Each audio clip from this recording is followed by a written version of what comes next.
everyone. The webinar will begin at the half hour and will be recorded.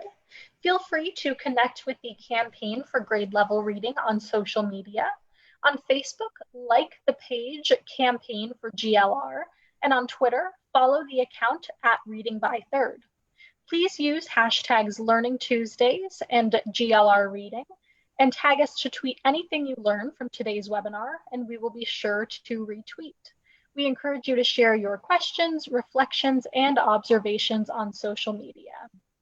Again, we will be starting shortly, but the campaign would love to connect with you on social media. On Facebook, please like that page, Campaign for GLR, and on Twitter, follow the account at Reading by Third.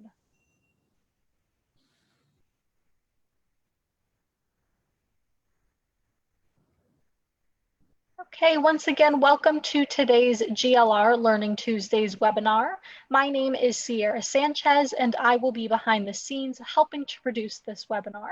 I have just a few housekeeping details before we get started.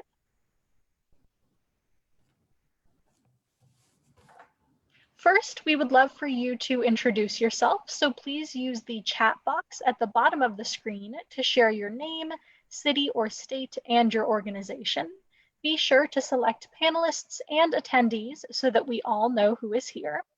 All attendees are in listen-only mode, but we encourage your engagement by posting questions in the Q&A box. We will dedicate the last 20 to 30 minutes to respond to the questions you post during the discussion. Also, this webinar is being recorded, and a link to the recording will be emailed on Friday to all who registered. We are also live streaming this session on our Facebook page. And lastly, we will be posting a brief on-screen evaluation during the Q&A portion and highly encourage you to respond. This just helps us with our commitment to continuous improvement at the Campaign for Grade Level Reading.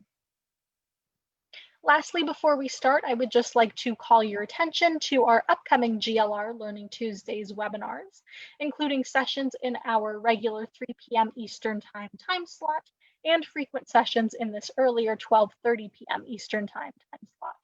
Later today, we will host a partners webinar on parent coaching, hearing from a panel of experts and practitioners as they share their approach to coaching to support parents in creating strong early foundations for their children. In the next 2 weeks, we will have 2 more Learning Loss Recovery Challenge webinars. Next week's featuring Dr. Nell Duke, and on December 1st, exploring scaling strategies for high dosage tutoring. We also invite you to save the date for our next Funder to Funder conversation, scheduled for December 15th with Adam Gamorin of the William T. Grant Foundation, exploring federal policy approaches to reduce child poverty. The registration link for these upcoming GLR Learning Tuesday sessions and others are posted in the chat box. And joining you now is Sarah Torian, a consultant with the Campaign for Grade Level Reading. Thank you and enjoy the webinar. Thank you, Sierra, and welcome everyone. Thank you for joining us for today's GLR Learning Tuesdays webinar, a Funder to Funder conversation entitled Making Small Moments Big for Children's Early Brain Development, the Clinton Foundation and Too Small to Fail. This is the 6th in our new series of funder-focused conversations that we launched this summer in response to what CGLR leaders heard during our 2018 listening tour as state and local funders asked for more opportunities for shared learning and for coming together to explore potential increased collaboration and co-investment among their local funder peers as well as with their more national counterparts. In this time when so many early learning programs, supports, and services for children and families remain closed or operating in virtual or hybrid models, it is more important than ever to find innovative ways to reach, engage, and support families in the places and spaces where they go and through the people that they trust.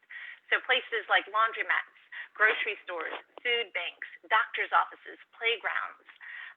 The Clinton Foundation and its Too Small to Fail initiative are committed to promoting early brain and language development by surrounding families with early language and learning opportunities and supporting parents with resources to talk, read, sing with their young children starting at birth.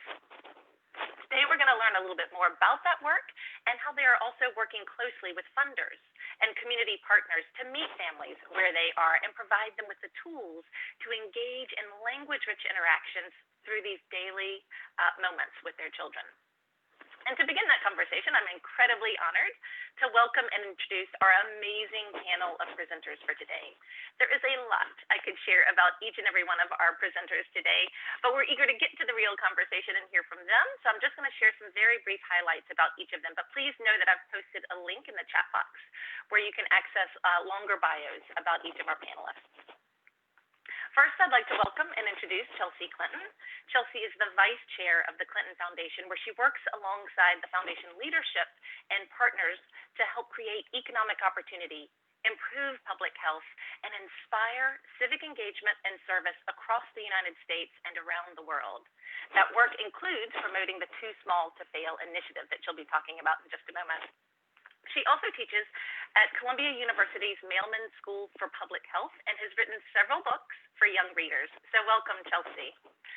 I'm also excited to welcome two of the leaders of the Too Small to Fail initiative, Patty Miller and Jane Park Wu. Patty is the CEO of Too Small to Fail and previously held leadership positions at both Sesame Workshop and Children Now. Jane serves as the director of Too Small to Fail, leading national partnerships with corporations, nonprofits, and associations, and she previously worked at Sesame Street. Joining them are three partner funders who are advancing this work in their areas of influence. If we could go to the next slide. I'd like to welcome Brian Wallace, who is sometimes called the Laundry Guy. Brian leads the Coin Laundry Association as well as the Laundry Cares Foundation, where he helps to promote early childhood literacy through America's Laundromats. We also have two local funders who are leaders of GLR campaign communities where they are based. We have Shannon Riley Ayers, who is a senior program officer at the Nicholson Foundation in Northern New Jersey and a funder of the Patterson Reads campaign. Shannon has dedicated her career to early childhood development, serving as a classroom teacher, a reading specialist, a pre-service teacher educator, state education systems co-director, and much more.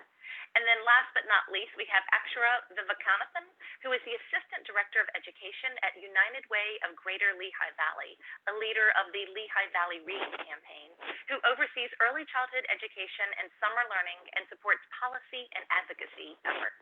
So welcome to you all. Thank you so much for joining us for today's conversation to share the important work that each of you are doing. Chelsea, I'd like to start with you first to kind of help set the context for today's conversation. The Clinton Foundation, as I shared earlier, is working on a number of incredibly important issues of both global and national scopes.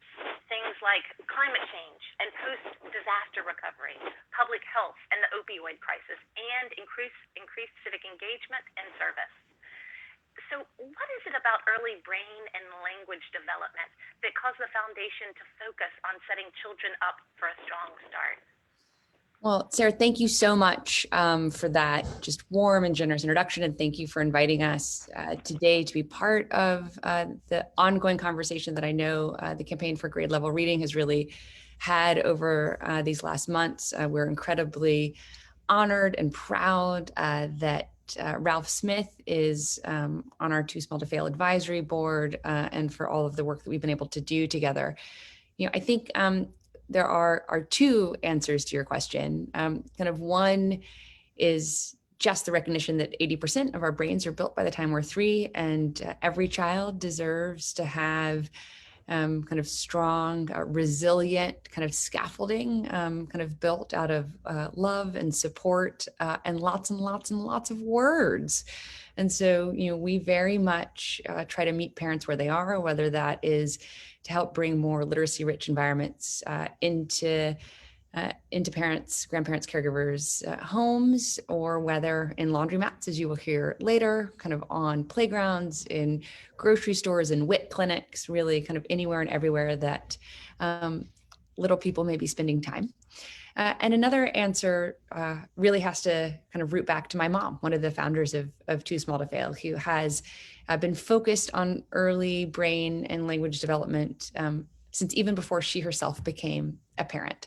This is work that I have long cared about, partly because of my mom, and became an even kind of more impassioned supporter and advocate for after I became a parent for the first time just over 6 years ago to Charlotte, and then after our sons Aiden and Jasper were born. And so this is a hugely important work to us as we think about helping to create and then support a kind of healthier and a more equitable and a more sustainable future. Some of that kind of connects back to kind of other areas of our work here that you were talking about, whether it's combating the opioid crisis here in the United States or combating climate change around the world, whether it's trying to expand kind of vaccinations around the world or kind of combat anti-vaccine sentiment here at home.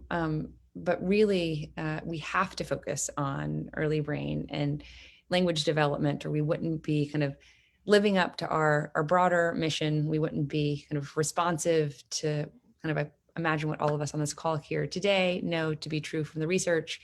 And we wouldn't have listened to my mom. And certainly now as a mom, I always think it's a good thing to be listening to our mothers. So we're just incredibly grateful to all of our funders who've enabled this work, to our partners who have really kind of brought this work to life, and to kind of the profound effect that we now have research to validate.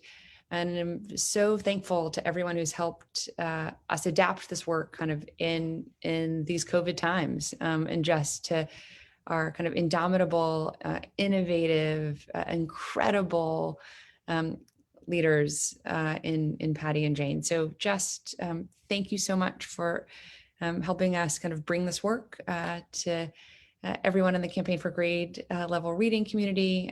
Thank you again to Ralph Smith. Thank you to Sarah. And really, I'm looking forward to the conversation today. So I think Sarah, I hand it back to you, and then you kind of transition us. And of course, I just feel like I have to, as always these days, kind of wish everyone a lot of health and safety.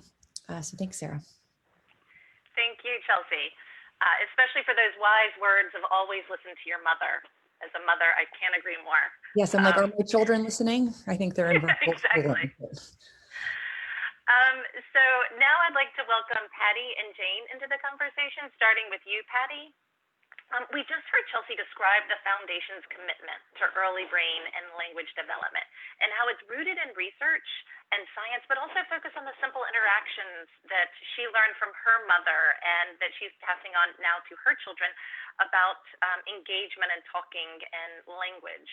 Can you tell us a little bit about Too Small to Fail and how it's designed to respond to that commitment and the research that underscores it? Yes, absolutely. Thanks so much, Sarah and Chelsea. For the last 7 years, the Clinton Foundation and Too Small to Fail have been responding to that commitment.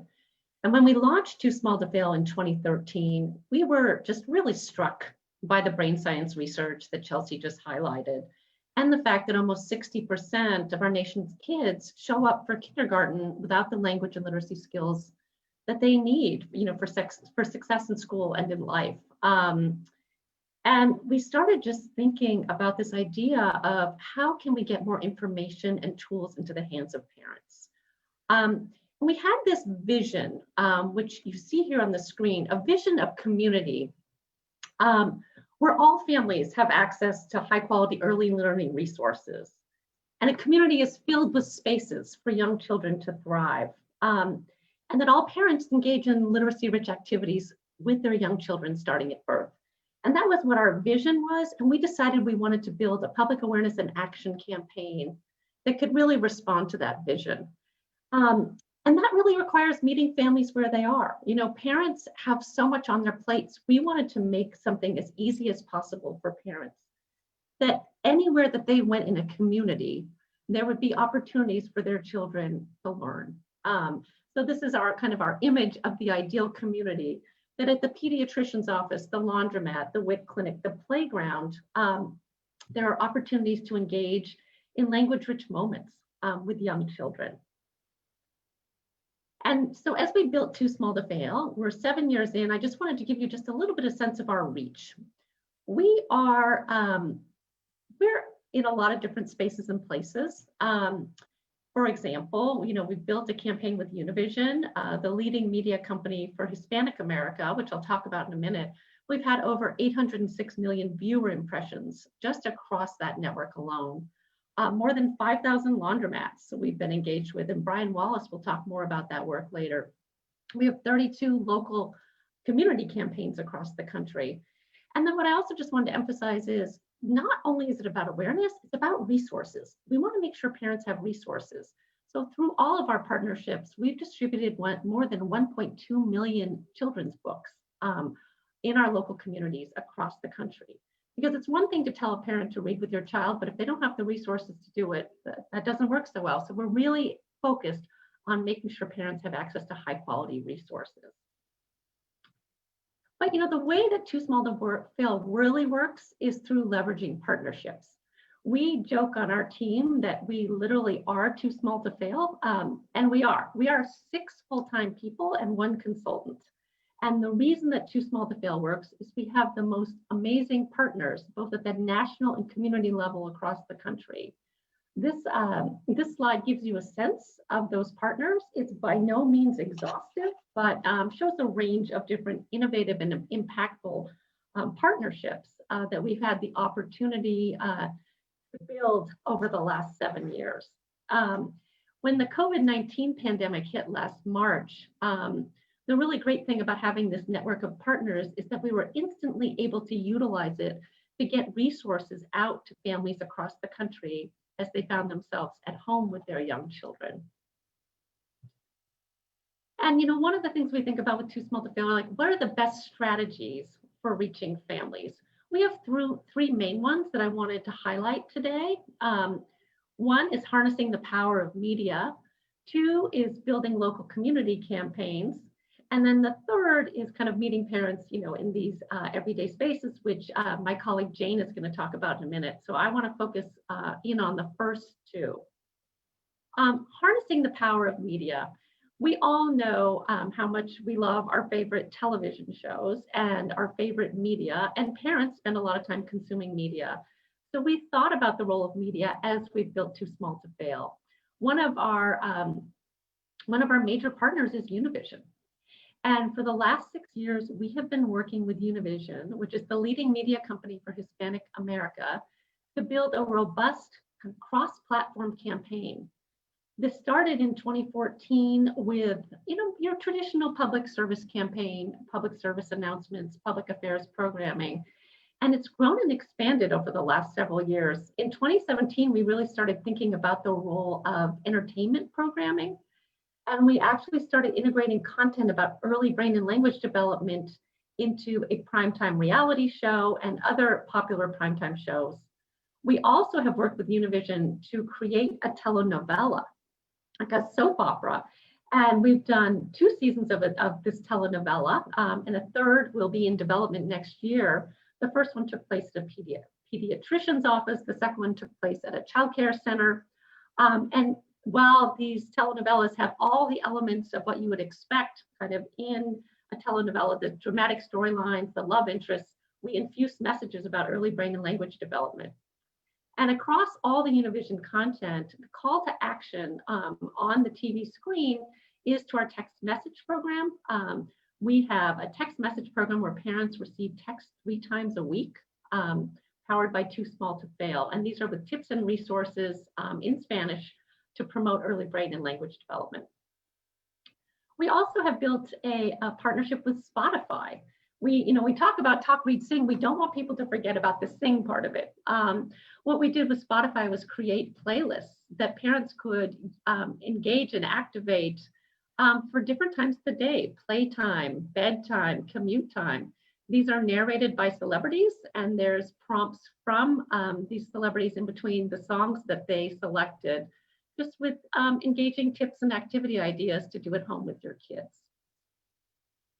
I now wanted to talk a little bit about the second strategy of our work, which was really engaging in local talking is teaching, talk, read, sing campaigns across the country.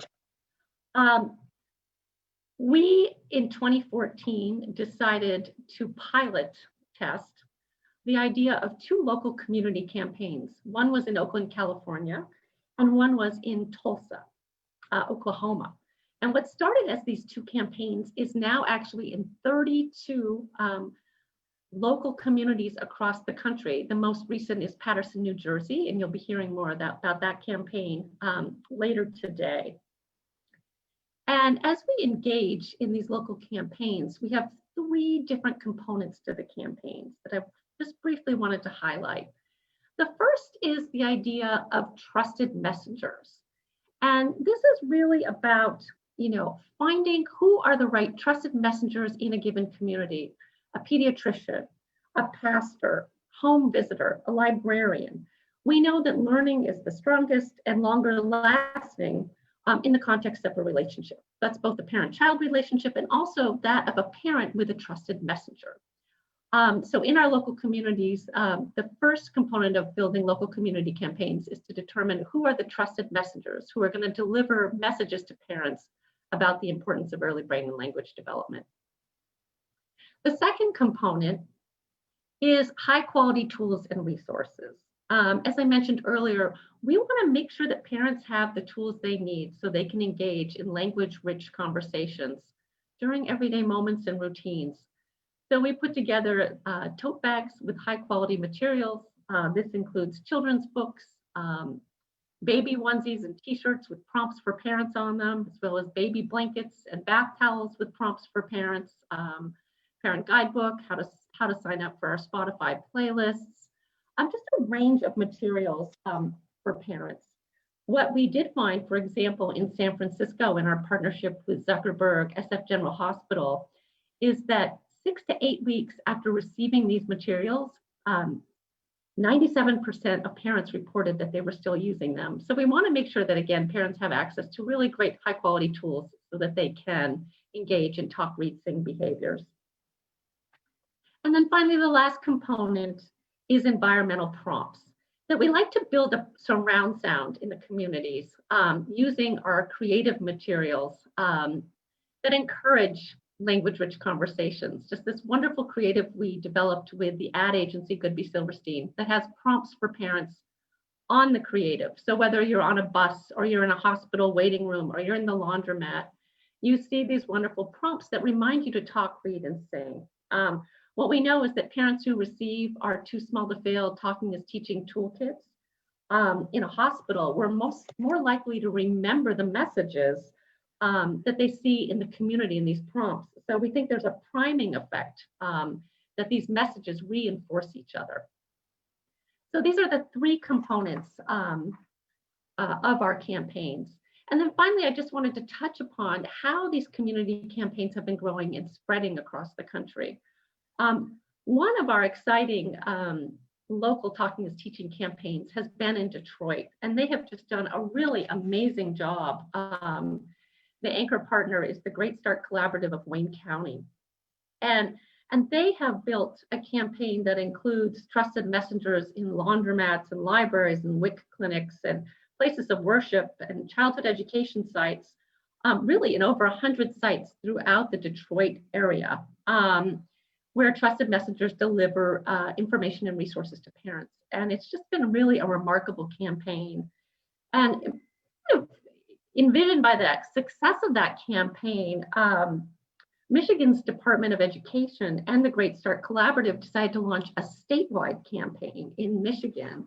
And that is now in 73 of 88 of Michigan's counties across the state, which is really terrific. And so these counties across the state are engaging in their own unique campaigns, developing them uniquely to meet the needs of their local communities. An evaluation of the state campaign will be happening over this next year, which we're really excited about, and to think about the potential for scale to other states across the country. And so I'm going to pause there, but that's just a couple of our two of the three strategies, and turn it back over to Sarah. Thank you, Patty.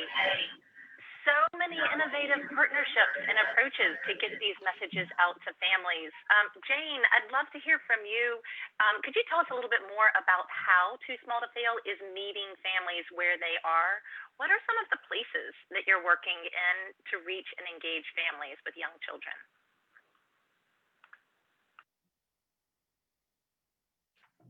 Oops, and I think we can't hear you. Can you unmute yourself? There we go. Yep.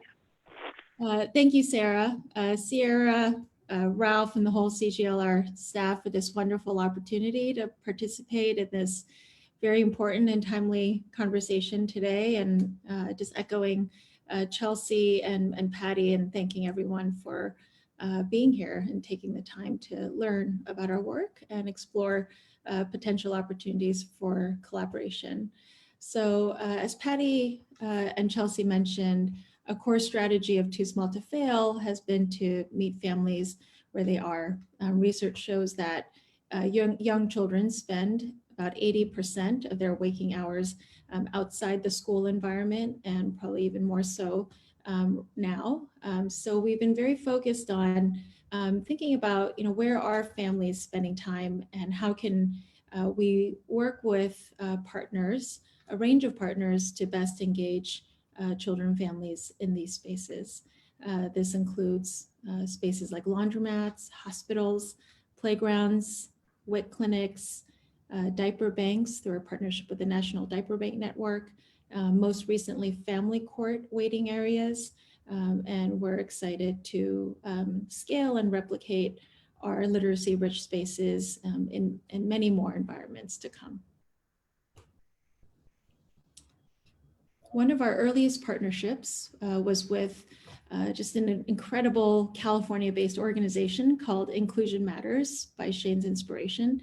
And we couldn't be more grateful to partner with their CEO, Tiffany Harris, who I've nicknamed our fairy godmother, since she just works tirelessly to bring the magical joy of play to kids and families everywhere.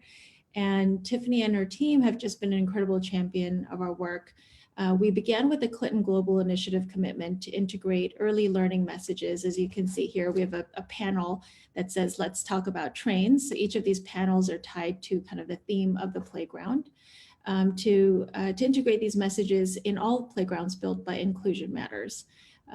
We're just thrilled by that commitment. And thanks to Tiffany's wonderful connection, we secured a corporate commitment by Landscape Structures, a leading manufacturer of playground equipment, to integrate our panels into their early childhood playground catalog. So what began as a commitment to integrate our playgrounds into about 20, our messages into 20 playgrounds, turned into now over 710 playgrounds across the country that feature our early learning messages with just fun, playful parent-child conversation prompts. And in this next slide, you can just get a glimpse of some of the prompts that are included and embedded into our playgrounds. And thanks to our partnership with Inclusion Matters, many of these playgrounds are fully inclusive for children with and without disabilities. In addition to playgrounds, another one of our early partnerships was with children's hospitals across the country, starting with two Bay Area hospitals, UCSF Benioff Children's Hospital in Oakland and Zuckerberg SF General. Our initiative is in now 12 hospitals across the country, where, as Patty mentioned, we work with pediatricians to integrate messages about early literacy promotion in well visits, as well as to just surround children and families with early literacy messages and learning opportunities, whether it's in the waiting room, in the exam room, and those are just some visuals of our bright, colorful posters that we've just been delighted to share with hospitals across the country. So one of our very exciting partnerships was with laundromats. Laundromats are places where children and families are spending about 2.5 hours a week. And especially now in COVID, laundromats have remained open for essential businesses. So they've become even a more critical partner for us in disseminating early learning messages and resources. We've just been so grateful to partner with the Coin Laundry Association over the past several years. And we'll hear more about this partnership from Brian Wallace later. But this is just a before and after of our space transformation. This is in Brooklyn, New York, where we conducted a pilot evaluation of these literacy-rich spaces, which Patty will share a little bit more about. But as you can see, what we realized was that, laundromats may not be designed in ways, you can say read with your children and talk about the things that you're doing together. But what we just realized was that the laundromat may not be designed in ways that may even be conducive to parent-child interactions, from the seating and the way that the furniture is set up. And so this was our way of creating a scalable, replicable space that any laundromat owner or a community organization can really get behind. So now we make these spaces available to all laundromats or local literacy organizations across the country. In addition to laundromats, we've had a long-standing partnership with the National WIC Association to integrate early literacy messages into WIC appointments between mothers and their infants. And we've been delighted to partner with Baltimore WIC Clinics, the Department of Health and Baltimore County to examine the impact of transforming waiting rooms in WIC clinics into literacy-rich environments. Due to COVID, many appointments between WIC providers and families have gone virtual. And so the study that that was underway pre-COVID in Baltimore to look at the impact of transforming WIC clinic waiting rooms is on hold. But in the meantime, we've been conducting a supplemental study to determine kind of what are the current needs of families during this time. And our just early kind of testimonials and feedback from parents is that they're really seeking tangible resources and concrete materials that they can use to keep their children engaged at home, which we'll share a little bit more about later. Most recently, in January, we were just thrilled to partner with the Office of Early Childhood in Milwaukee to transform our first children's court waiting area. And as you can see here, this is a before and after. They had an Alvin and the Chipmunk statue over there.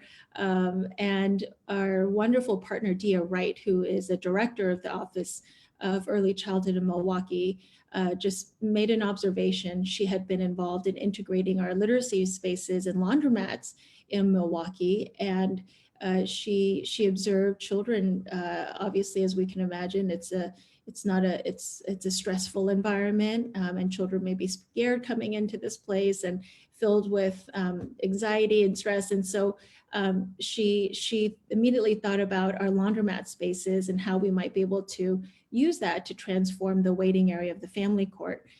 So just due to her leadership, she partnered with the chief judge of Milwaukee to get buy-in from all of the judges across Milwaukee to transform this waiting area. And I think what's just so beautiful about this space is that the artwork and the murals that you can see here were all designed by the youth who are incarcerated at this juvenile justice center. And we worked with them to try to create this warm and inviting environment for children and families. We know that many court appointments are also virtual, but there are still children and families coming through the court environment and waiting even for longer periods of time.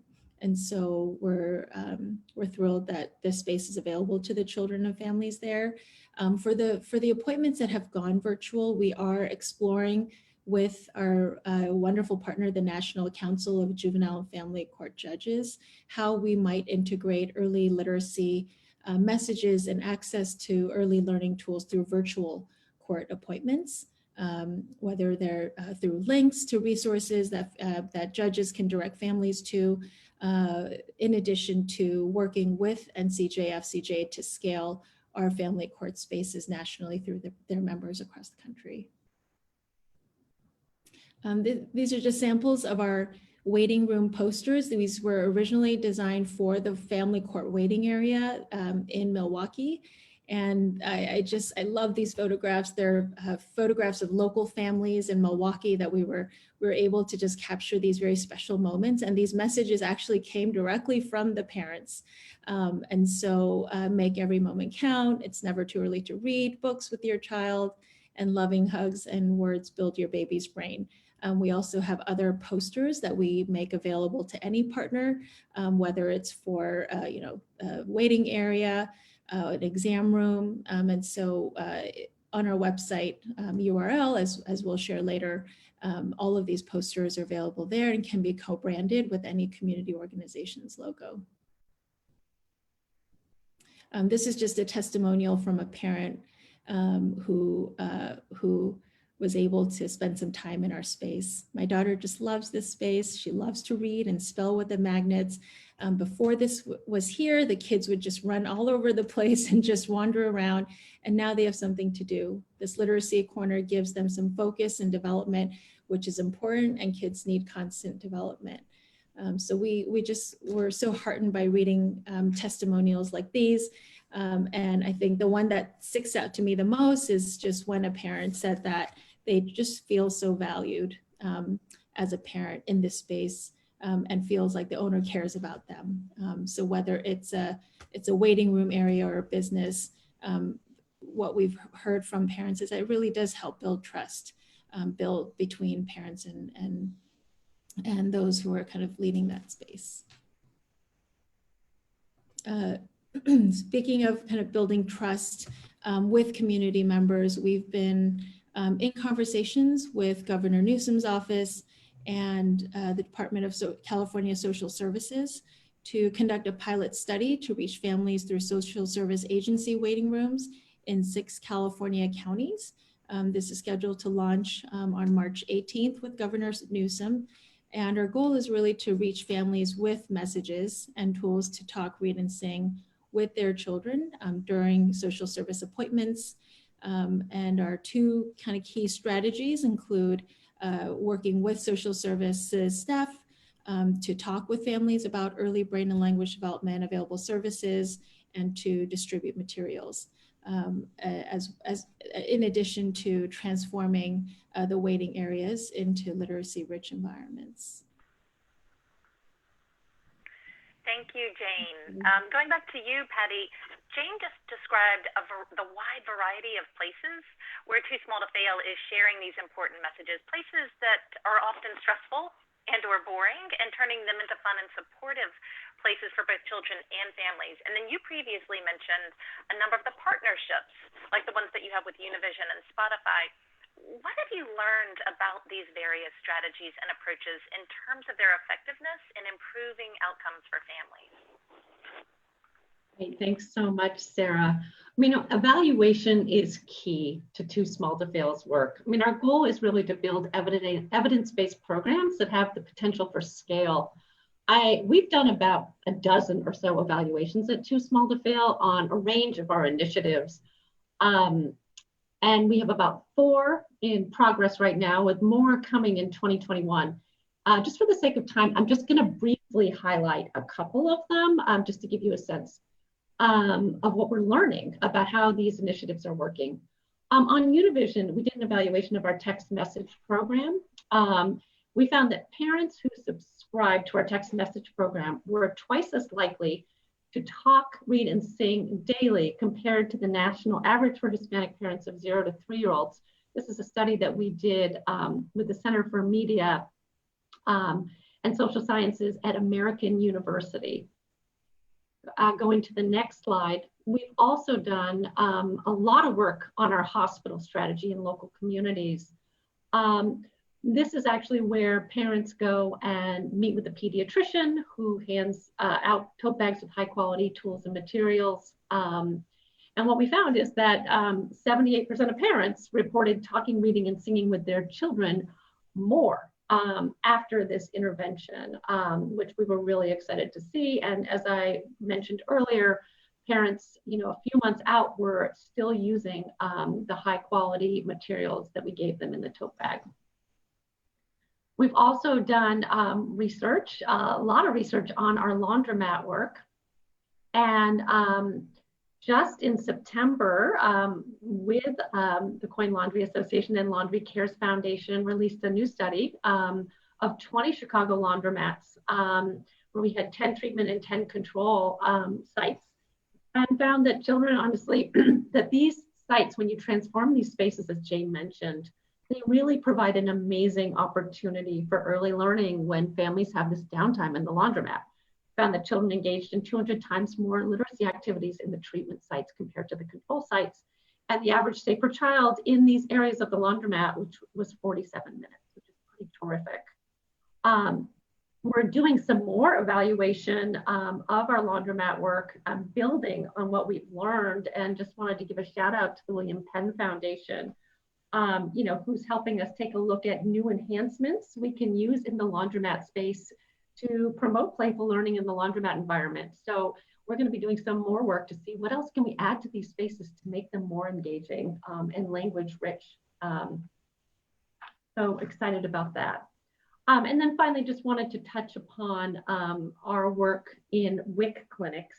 We did a study in Alameda County, about 885 parents who attended an educational session, received our materials. They got a bib, they got a placemat, they got children's books, all with prompts on the materials. They took a survey and then a survey 3 months after, and that parents were continuing to use the materials. And again, talking, reading, and seeing more, which is what we want to see. We will be putting out actually an executive summary of our all of our evaluations in January of next year, and we're also happy to send links to any of the research that we have if folks are interested in learning more. Thank you to Chelsea, Patty, and Jane for that introduction and overview of the work of Too Small to Fail and the Clinton Foundation. Ryan, I'd love to welcome you into the conversation now. We just heard Patty and Jane describe how Too Small to Fail focuses on meeting families where they are. And laundromats are such a great place for doing that, as Jane explained. But this also seems a bit like an unusual partnership. Can you tell us how this collaboration came about and why it's such a great fit for you and the Laundry Cares Foundation? Sure, Sarah, and thank you very much for having me. And before I get into the answer to the question, just want to express my appreciation for everybody at the Campaign for Grade Level Reading. All of you have been so supportive. You've been a connector for us, making introductions. Many of your local campaigns have supported our activities, Free Laundry Days and the rest. Ralph Smith has been very kind to keynote a couple of our events here recently. So big shout out to the campaign and thanks for all your help.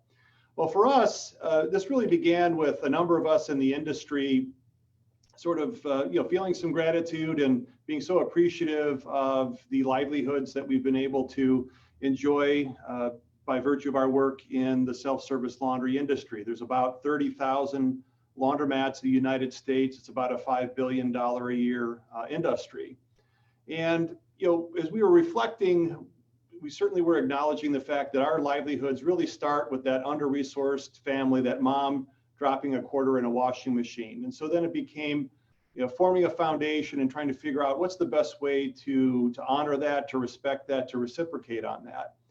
And to be honest, we really had a foundation in name only for the first several years. We were really just trying to find our way, a bit rudderless, just trying to find that right connection, because we really wanted to do something that was close to what we do as a business, very aligned with our day-to-day. And then the origin story for this activity really came from a cold call. You heard from Jane earlier. She was kind enough to give me a call toward the end of 2014 and just posed the question, are we crazy, or wouldn't laundromats be a great way to connect with the families that are in the most need? And sort of the light bulb went off and we said yes. We've been saying yes for 5 or 6 years since, as the program has built out. And as we dug a little deeper, you might be asking the question, why laundromats? And what we found is that we've got a couple things going for us. We're ubiquitous, as I said earlier, but there's a proximity to need. So in other words, when we do a demographic analysis, trying to figure out the best location for a new laundromat, a lot of those characteristics of that neighborhood are a good fit for the greatest amount of need when it comes to all types of social support, but in particular, access to books and literacy. So that is playing in very well. Next is this long dwell time. You know, we have this stay that's usually, like Jane said, an hour, 2 hours, maybe a bit longer. And there's a real opportunity to sort of upcycle that downtime that families are spending in the store. Next is a recurring visit, right? You come to the laundromat each week. Probably if you come Thursdays at 4 p.m., you're probably there the next Thursday and the next Thursday. And so it allows for almost like a classroom schedule. And certainly last but not least, we've got a group of business owners that want to give back, that are embracing this opportunity for corporate social responsibility and are frankly elated that there's an opportunity to provide meaningful help every day at the store. And it's been a terrific fit for us. Thank you. So can you tell us a little bit more about what this partnership actually looks like? What do these spaces look like when you create these learning and reading spaces in the laundromat? Well, Sarah, I thought it'd probably be easier to show you some photos that kind of tell the story. So this first shot is one of our partners, one of our intrepid librarians in the Bronx. They were part of one of our early evaluations. This is in Jose and Miriam's laundromat. And it's just what you see here. Couch, table, books, magnet tiles, puppets, just an engaging spot in an otherwise unused corner of the laundromat. And so that typical visit, you know, there's sort of a rush to get in the store, grab a cart, load the washer, and then there's, you know, 20, 30 minutes of downtime. Okay, and then you wait for the load transfer and it's time to take the clothes from the washer to the dryer. And then again, there's another 20 minutes of downtime. And then after the dryer, you've got the folding. So think about like a little assembly line where there's all these great opportunities interstitially to give kids access to books and other resources. And as demonstrated here with our librarian, we've also looked for opportunities to program these spaces, have a regular story time. So as our literature and our evaluations have shown, there's a great impact of just having the space available sort of on a self-service basis, but that much more enhancement when it's activated by a local literacy advocate, a librarian, or one of your local campaigns. And so the other main activity that we've engaged in is our free laundry days. And so you can see in this next shot, kids smiling, volunteers smiling. And so free laundry day is just what it sounds like. We kind of swoop in, we make sure that all the vends are free for the period of time, free soap and other laundry materials, food, because food means community. So it's sort of like a block party that kind of sprouts out of nowhere to express appreciation for the families that are there. And with our connection with Too Small to Fail, these have become free laundry and literacy days. So distributing often hundreds of books at each one of these events. And so it's a real feel good for everybody involved. The business owner, this is Bruce and Elise's laundromat in Las Vegas. And in this next shot, you can see that the corporate social responsibility is contagious. It's a way for our industry to get together, put on our orange shirts and get to work serving the communities that are so important to our business. This is a shot outside of that store in Las Vegas, and this was the day before our big annual convention. And so we've gotten to this habit of before we go do business, let's take the day before and give back to the community that we're visiting. So that's been just a terrific way for us all to frankly feel elevated in our purpose of what we're doing in the business every day. Next up is a shot from Phoenix. Jane there on the left, our #1 cheerleader. This is a ribbon cutting at one of our family read, play, learn centers that you saw in that first shot. So after that pilot, we began to look for partnerships with business owners and also local literacy advocates to create these spaces, and often doing a free laundry and literacy day as a way to sort of do the grand opening and ribbon cutting. So you can see from the smiles, the business owners are smiling, our volunteers are smiling, the kids are smiling, parents, everybody's feeling good about it. So you know, that's something that we're continuing to scale across the country.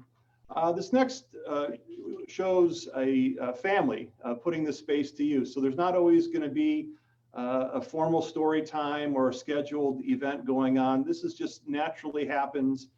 This is at one of the Blue Kangaroo locations here in Chicago, and I had the privilege of going around and, with some of Jane's team to set up about 10 of these around town.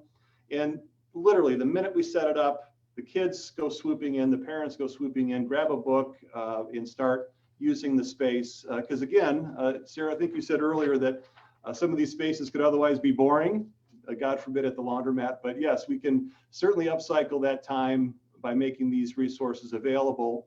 And next, there's nothing more heartwarming than seeing kids with books at the laundromat. We know that these are often locations that are in book deserts. We know that these families don't have regular access to books.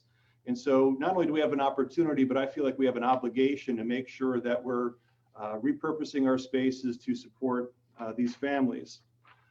Next up is another one of our family read, play, learn centers, a smaller version, more of a vertical bookcase there up against the wall. But again, just natural for the kids to come together in those spaces and really make use of the time. Believe me, the business owner also appreciates that the kids aren't sitting on folding tables or writing in laundry carts or doing things that kids do naturally if there's not a better option for them in the store. Last but not least, let's go back to the Bronx and our Family Read, Play, Learn Center and see mom and daughter making great use of the letter tiles there. And this is just a great culmination of taking an everyday space, giving it more purpose, having more impact for families, and we can't wait to do more.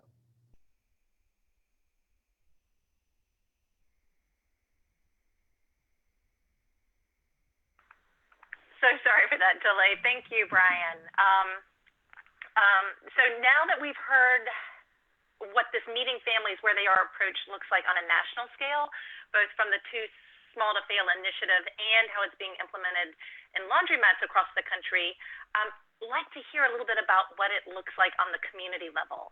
And for that, I'd like to turn first to Akshara Vivekanathan of the United Way of Greater Lehigh Valley and the Lehigh Valley Reads campaign.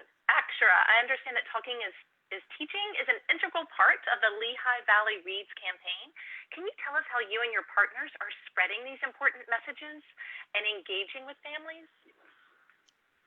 Sure. Before I dive in, a huge thanks to the Campaign for Grade Level for Reading and Too Small to Fail for inviting me here to talk about our talk reading work here in the Lehigh Valley. If we can go to the slide on using our platforms. Next slide, please. Yes, perfect.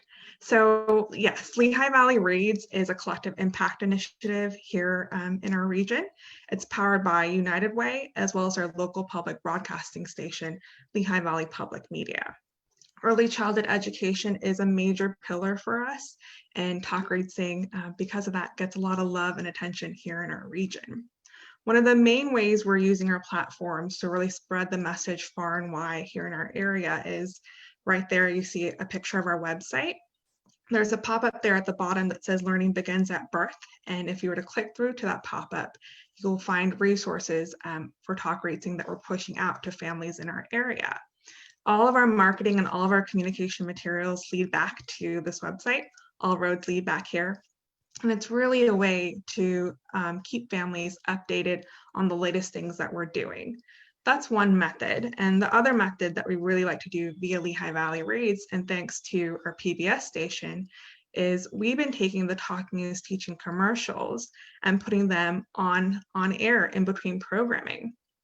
And we love doing that as a very visual reminder to families to, as you're in between shows or in between activities in your everyday, and you're trying to make those everyday moments big, don't forget to talk, read, sing.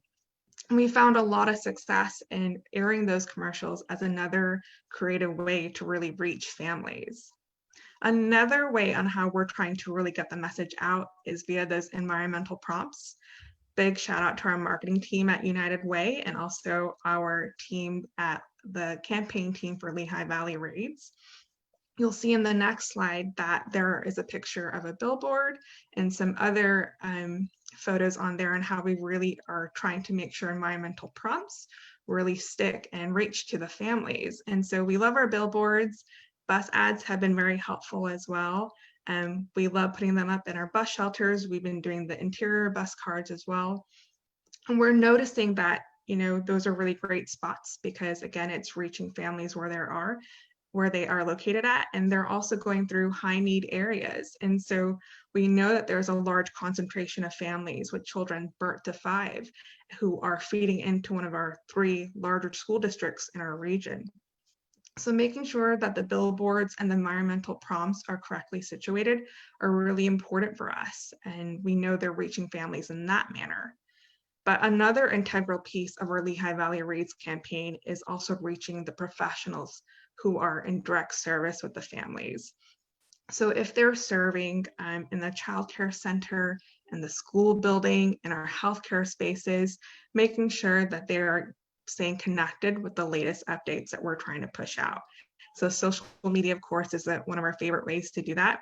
Always making sure that both United Way, Lehigh Valley Reads, and also Lehigh Valley Public Media are pushing out those updates via our social media pages.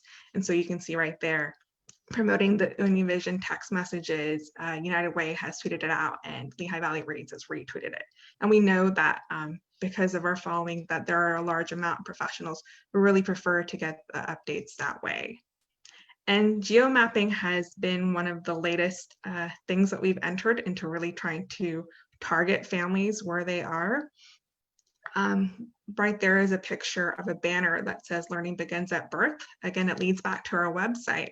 But what we've begun to do is put them up on our local news websites as well, where we know a family from Allentown or Bethlehem or Easton, when they log on, this pop-up will most likely occur for them. And again, they can click through. Geomapping has been really helpful to us because we really want to make sure that, again, this message is getting really far and wide as much as possible in our region.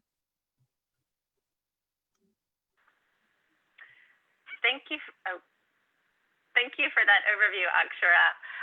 Love to hear a little bit about the role that United Way of Greater Lehigh Valley is playing in this broader campaign and in this messaging and engagement strategy. And actually, I'm sorry, before you respond, I just wanted to say publicly to everybody on the webinar with us today that we at the Campaign for Grade Level Reading really apologize for what happened just a little while ago in the chat box. And especially to Chelsea Clinton, and we're going to do our best to avoid those issues in the future. But I just wanted to say that publicly so that everybody heard it. And then I'm sorry, back to you, Akshara, in terms of talking about the work and the role that United Way of Greater Lehigh Valley is playing in this very important work. Thank you, Sarah. Yes, so with the United Way and our role, we love our trusted messengers, as Jane and Patty talked about earlier. They're super key for us. Our trusted messengers, we have an early childhood coalition that's part of our collective impact work. And actually back in 2018, they viewed this campaign and said, yes, we want to bring it back into our region. We want to implement it. It's a way that we can really take ownership of how it's being shared out into our spaces and really find fun and creative ways to engage with families. And I think that piece is really important because they selected it with a lot of love, saying this is something that our families would really, really respond to. So our early childhood coalition partners include childcare centers, behavioral health services, school districts, health networks, and community organizations, and more. Together, they really, we really select the different themes that we're going to implement month to month and really figure out what are the tools and resources our families could really benefit from. And we love our coalition, and we love that all of them are trusted messengers because, again, they're in direct service with families, and they're able to really respond and engage with them. But the other side of it is of course, meeting families where they are in a different context. And we realized that it was really important to go into community businesses in our area and really ask, can you be a part of this? Can you become a trusted messenger too? And it was often a resounding yes. A lot of the community businesses in our region, they want to give back to the community, right? They want to do something for their business patrons that come into their businesses very frequently. And finding ways on, yes, we'll put books right by the cash register. We'll hang the posters in our windows. We'll give out the tip cards. All of that really spoke to us. And, really, it was another unique way to figure out, where are all the, where are those families with the kids birth to 5? Where can we really put those messages in unique spots? And community businesses were another answer for us. And so really, they are truly valuable trusted messengers. And to be able to have both systems and create a communication loop where we're always checking in on everyone. We have wonderful volunteers. We call them our Talk, Read, Sing ambassadors.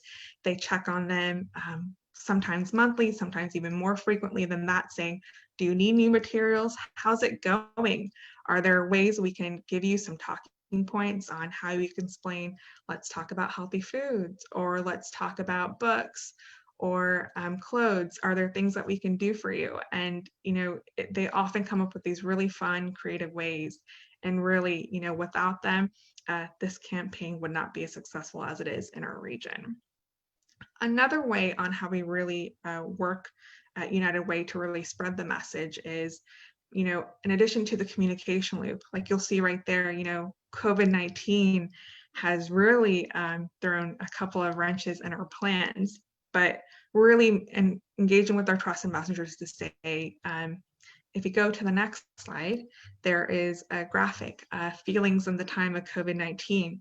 That was really inspired by our trusted messengers coming back and saying, we really want to do something with Talk, Read, Sing that is very relevant and responsive to the times that we live in. And so how about we do something called Let's Talk About Feelings? Let's take the Talk, Read, Sing creative artwork. Let's make a tip card. Let's put together a Talk, Read, Sing activity bag.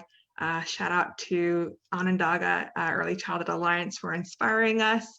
Let's put together an activity bag that has a puppet, a couple of books, and some other items in there. And let's give them out to families. And it was such a success. And we're continuing to give out those bags. And really, it's all about saying, thank you, families.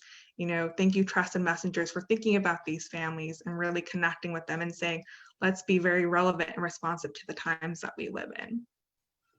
Another way that, United Way is really working Talk, Read, Sing into some of the other pieces of work that we do have other impact goals. So in addition to education, we focus on food access, emergency services, and healthy aging. And so we've found different ways to connect with the partners in those different impact goal areas. So last winter, for example, we connected with shelters who were emergency services partners and said, what would be most helpful for you? And we came up with a tip card that gave winter activity ideas for their families. So that was really awesome. And, being able to connect and find opportunities for collaboration, we found is always there. And really, Talk, Read, Sing to me is one of those campaigns that's like a line through item, right? Like you can find different ways on how to really collaborate, whether you're giving materials to meal sites or working with grandparents in your community centers to do, let's talk about grandparents. There are so many ways that Talk, Read, Sing can be implemented. And we really love that at United Way. Thank you for that, Akshara. I'd like to turn to you now, Shannon. I understand that you and your partners in the Patterson Reads campaign in Northern New Jersey launched your Talking is Teaching campaign this spring, right when the pandemic was turning everybody's lives upside down and causing so much chaos, especially in the Northern New Jersey community. How did you do that? And what kinds of flexibility and innovation did it entail to really launch this campaign in that moment? Yeah, thanks for that question, Sarah. I'm really grateful for the opportunity today to join and learn from others on this webinar and to really talk about the collaborative work to support families of young children that we're doing in Patterson, New Jersey. It really was our local partner, the Patterson Education Fund, and my great partners, Rosie Grant and Zania Foster, who felt that this was even more urgent to implement talking as teaching during the pandemic.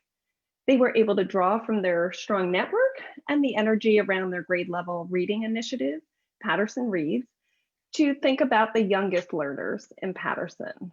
So there already was this strong partnership with the school district, and the school district is a willing and committed and active partner in the Talk, Read, Sing campaign. With the strong commitment, we were able to start our grant on April 1st. Just as you said, Sarah, the pandemic was reaching really critical levels here in New Jersey. But even with this uncertain start, the momentum has been strong and the impact has really exceeded our expectations and the expectations that we set pre-pandemic. One shift that was critical was the need to work with Too Small to Fail to train our trusted messengers online. And that had never been done before. And this pivot really started before, being on Zoom was commonplace, before it was trendy. The training was a true success, and we're so grateful to our partners at Too Small to Fail for being so responsive and nimble as we try to reach our trusted messengers in a unique situation. Our grant benchmark had started as, maybe we should train 20 messengers and we can get out into the community with those folks. Exceeded our expectations by 3 times that amount. And when we surveyed the participants, we saw that 93% of them had said they learned something new in the training and would use it to inform their work with families. And 100% would recommend the training to someone else. So I have no doubt that this is going to continue to grow. And as we were working on the training being fitted into our new virtual world, the team at Patterson Education Fund started sharing Talk, Read, Sing posts on social media. And that produced a huge increase where the typical engagements had been about 200 to 300 a month, increased to 14,000 engagements.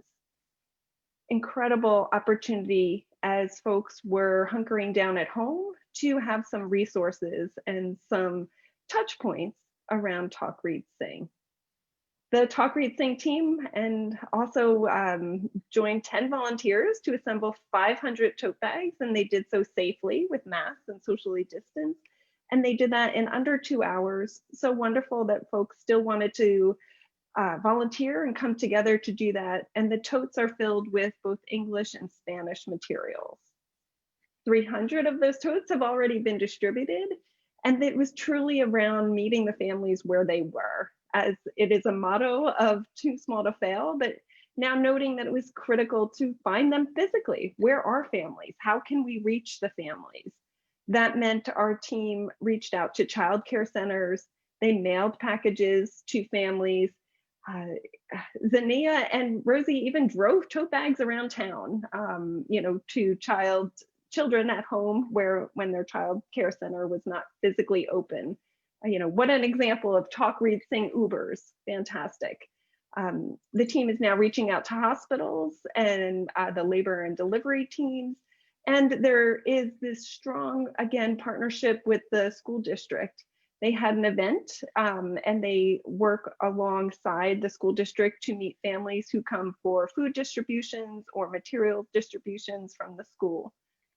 At an event in August with the school district, you can see on the next slide, the school superintendent Schaefer joined the team to highlight the importance of the early years in later school success. And that's pretty unusual to have a school superintendent of a pre-K to 12 district talking about what happened to children, what is important before they come to school. We're really grateful for that partnership and the work that the group is doing together. Another community champion is the First Lady of Patterson, and the mayor there you see at her side supporting this important work. You could really feel the energy in this kickoff event as we started to reach families and get the momentum going.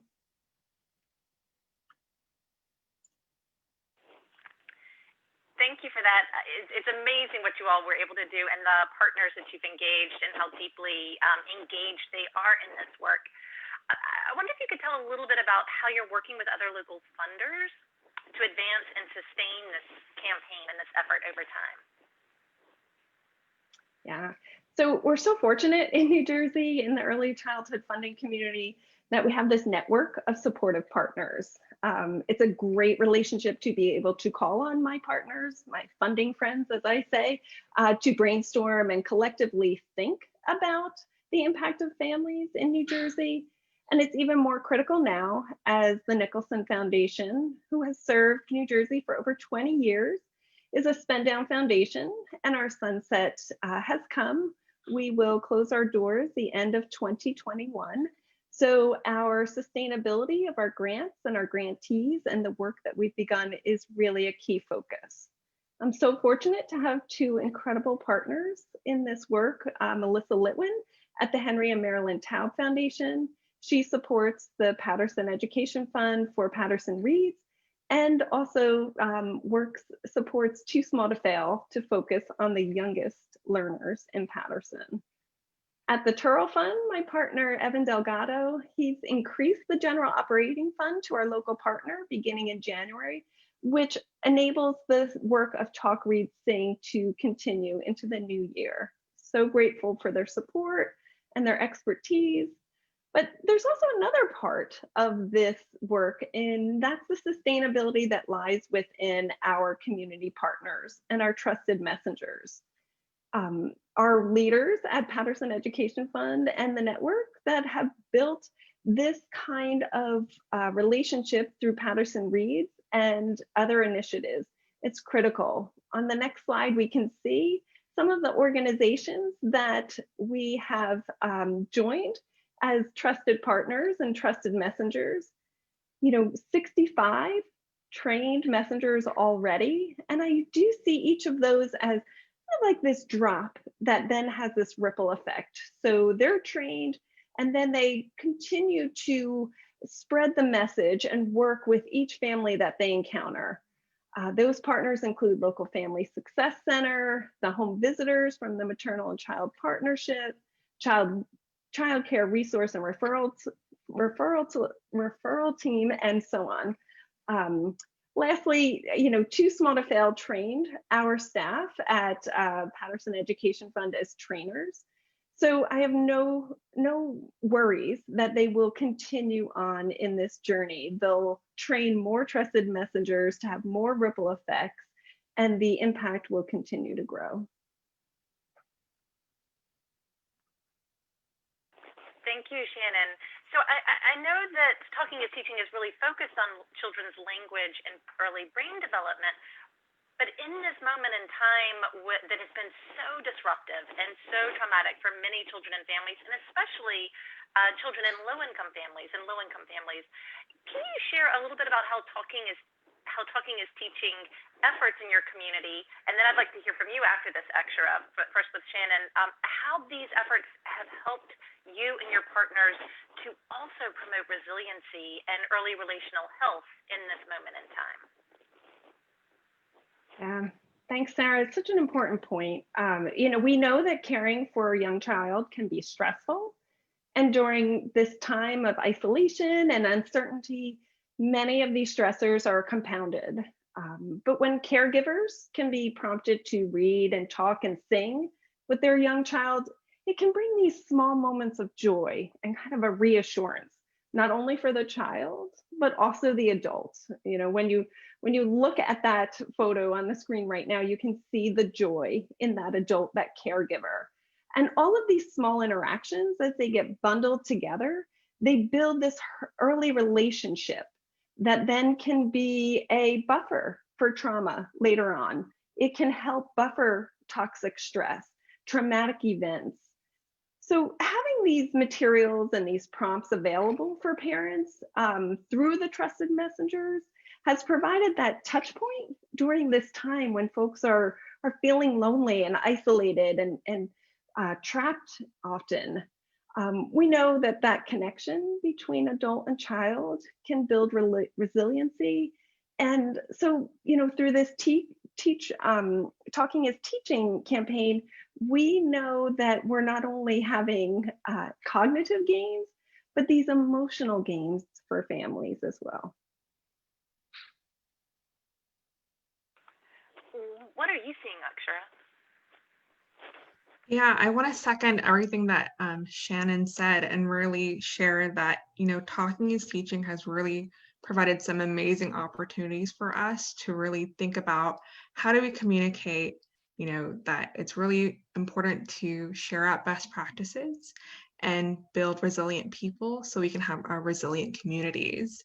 And really the methods of, giving the bag of examples where there are Talking is Teaching materials in there and finding opportunities to say, here's this bag for you, here are some different best practices, here are different strategies on how to engage with your child and talk reading with them every day, but also strategies for you as a parent, as a caregiver, to focus on, your mental health and other issues that could really affect you. Here are some positive ways to help guide you.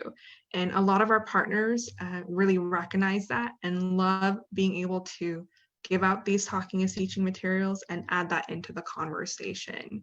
And really, we do have a Resilient Lehigh Valley initiative over here, which is our trauma-informed care initiative. And again, it's another line through in the work that we do. And we're really finding opportunities to say, as we're giving out materials to families and thinking about school readiness, here are different ways that we can really share out some best practices.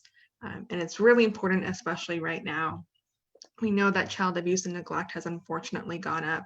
We know that there are less amount of calls to our county hotlines. So really, the more messaging we get out there saying, here's how, or your Talking is Teaching materials, here's how you can, if you see something, say something, here's the information for that, really equipping both our trusted messengers and our families with all the tools and resources they need so we can really build up our resiliency.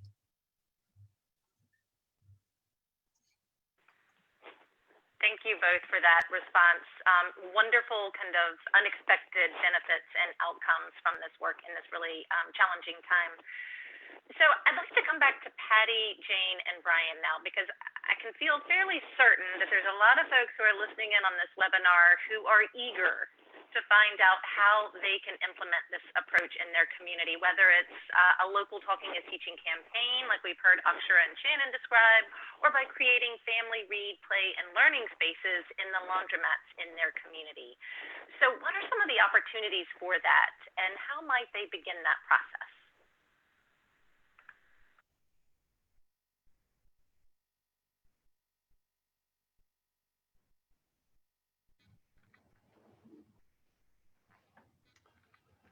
Well, obviously, I'll take a shot at the family read, play, learn spaces for the laundromats. I think it's pretty self-evident, is my description earlier, in terms of what's involved with that. But certainly, you can go to laundrycares.org and see more information and to inquire about a laundromat in your area that's looking to partner. And part of what we're trying to do is a lot of matchmaking. Sometimes it's initiated with a local partner, library or literacy advocate. Sometimes the laundromat owner is looking for someone to help program the space. So by expressing your interest at the website, we can help make those connections for you and bring that project to fruition.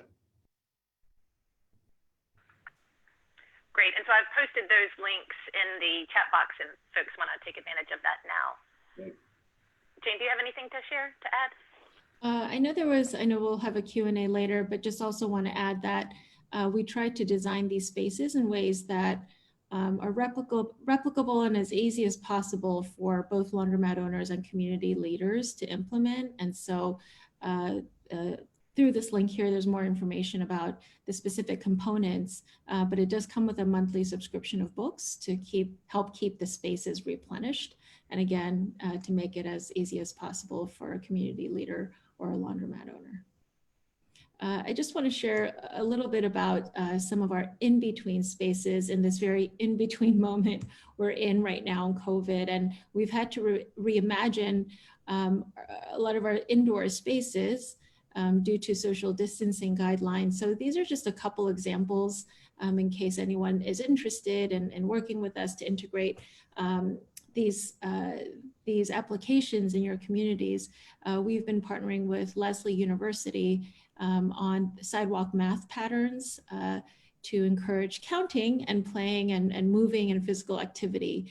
And we are partnering with 80 laundromats across the country to integrate these sidewalk math patterns that we have actually turned into decals that can be easily applied in outdoor, indoor spaces. And so if there's any interest in working with us on integrating sidewalk math, please let us know. And then we also work with landscape structures to create these story trails with pages of books that are printed on panels that can be posted along any outdoor environment. We have a book called DJ's Busy Day that we've turned into a story trail in English and Spanish with conversation prompts on each panel. And so this is, again, just some of the ways that we've had to kind of reimagine our spaces and led to some wonderful designs that we would love to try to integrate into communities across the country. And finally, on the next slide here, as I mentioned before, in conversations with our partners, parents and caregivers across the country, there's just been some very helpful feedback on what families are expressing their needs are. And I'm sure many of you are familiar with the local needs and of your own communities. But two resources that we developed is the first one is a Talking is Teaching, Talk Reading Indoor Activities Kit in English and Spanish with fun information and tips on how parents can engage in talking, reading, and singing with their children while indoors. Again, it's a bilingual booklet that is available on our website and can be easily downloaded. We also have, we also make printed copies available for orders. So that is an option as well. And we've been distributing these through food distribution centers and laundromats and diaper banks and Head Starts as well. We also created a family book bundle with Scholastic that we're currently promoting through the National Head Start Association, as well as other early childhood providers. And this includes 6 books to promote family literacy and help children build their home libraries. And so these bundles are available as well, and also include a copy of our indoor activities kit. And as you've seen in our presentation today with Patty, in the next slide here, here are links to download all of our free resources through talkingisteaching.org. We also have monthly content bundles with family activity calendars and posters and music and book recommendations. So if you go to talkingisteaching.org/bundles, you'll see a collection of all of our monthly themed bundles and the opportunity to sign up to receive these bundles as well. Talkingisteaching.org/communities includes all the information to learn more about how to build a campaign in your community. And we would love to stay in touch with all of you. So please feel free to contact us at info@toosmall.org. If there's interest in partnering with Too Small to Fail and launching your own Talking is Teaching campaign, and on this website, through this email and through this URL here, you can also sign up for office hours to discuss any questions you may have about planning your campaign.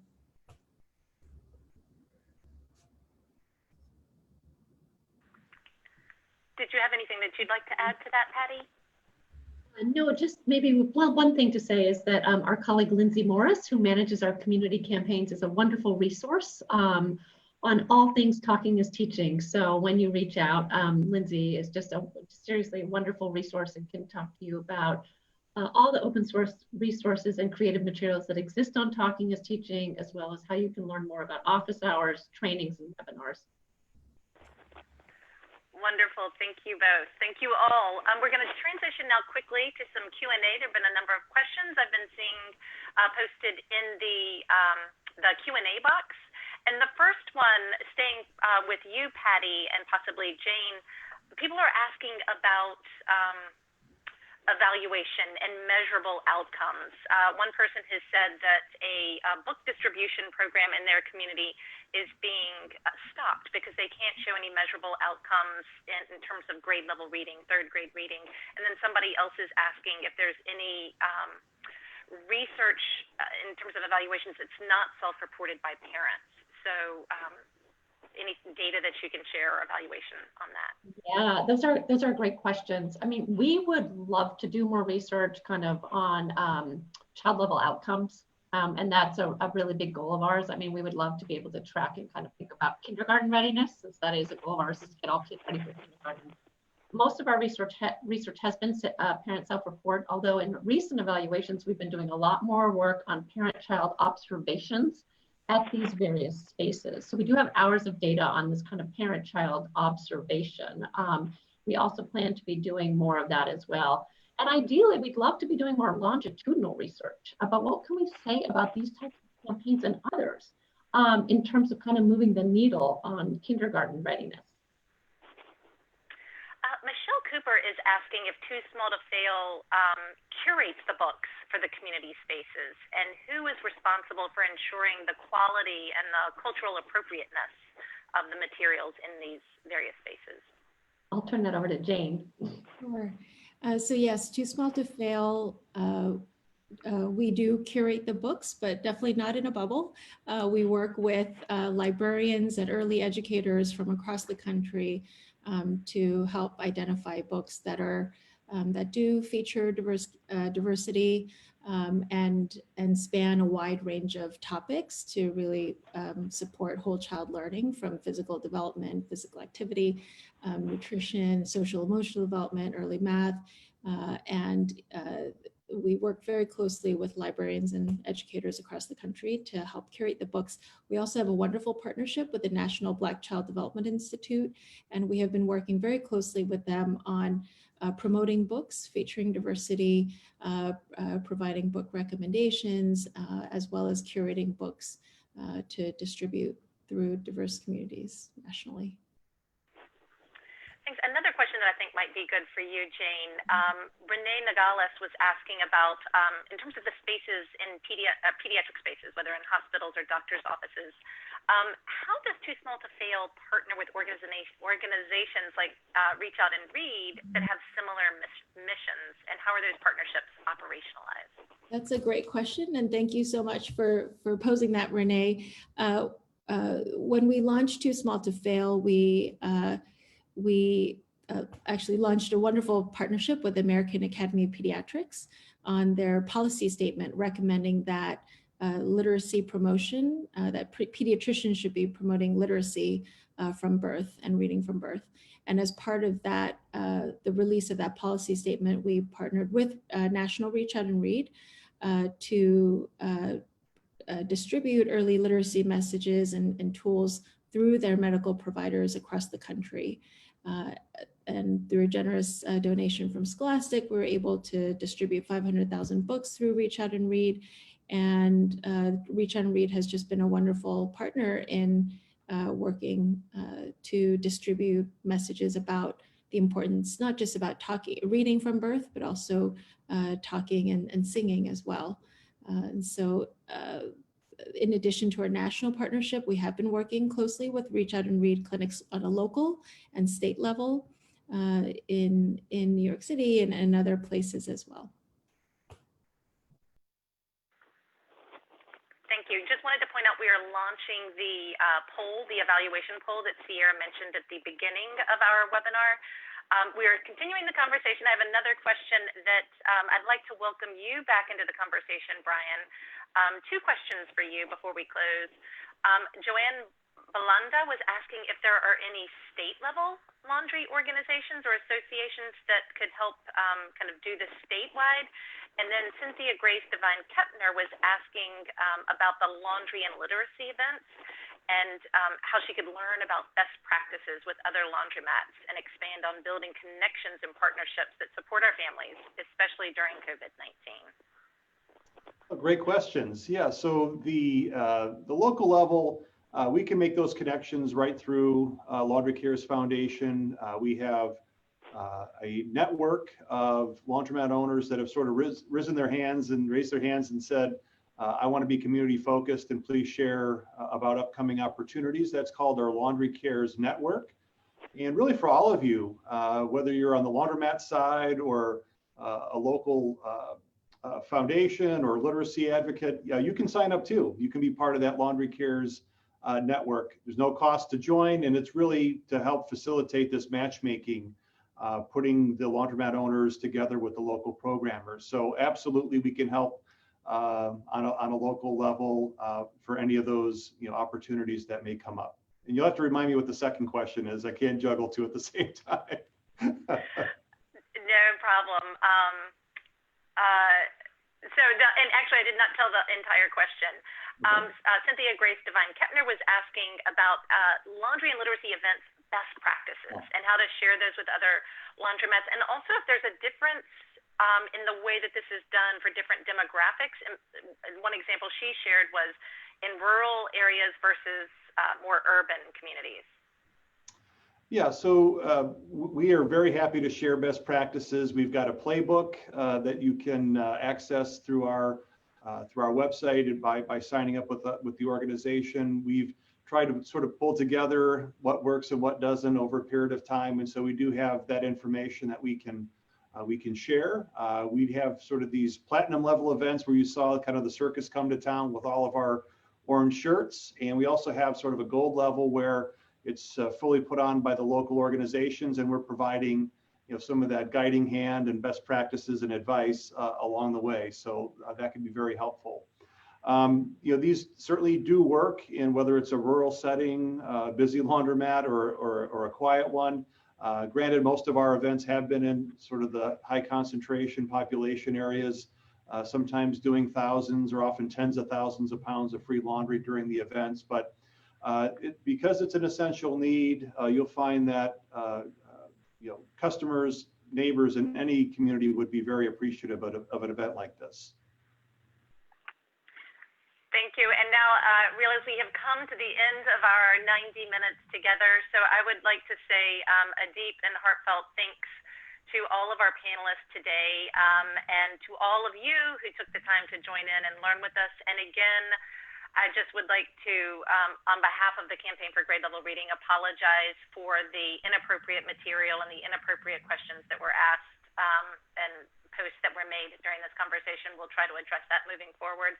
We could bring the slides back up. I'd just like to remind everybody of some of the upcoming webinars that we have, including one later on this afternoon about parent coaching.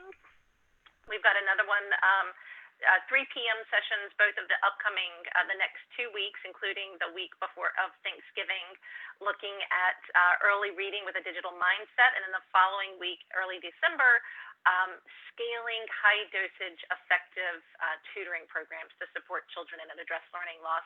And then for all of the funders on the call today, I'd encourage you to save the date. We have another funder to funder conversation on December 15th with the William T. Grant Foundation, looking at how foundations can invest in research to advance policies related to reducing child poverty. Thank you all again for joining us. I hope we'll see you for more GLR Learning Tuesday sessions in the future. And until then, take care, be well, and be safe. Have a great rest of your day.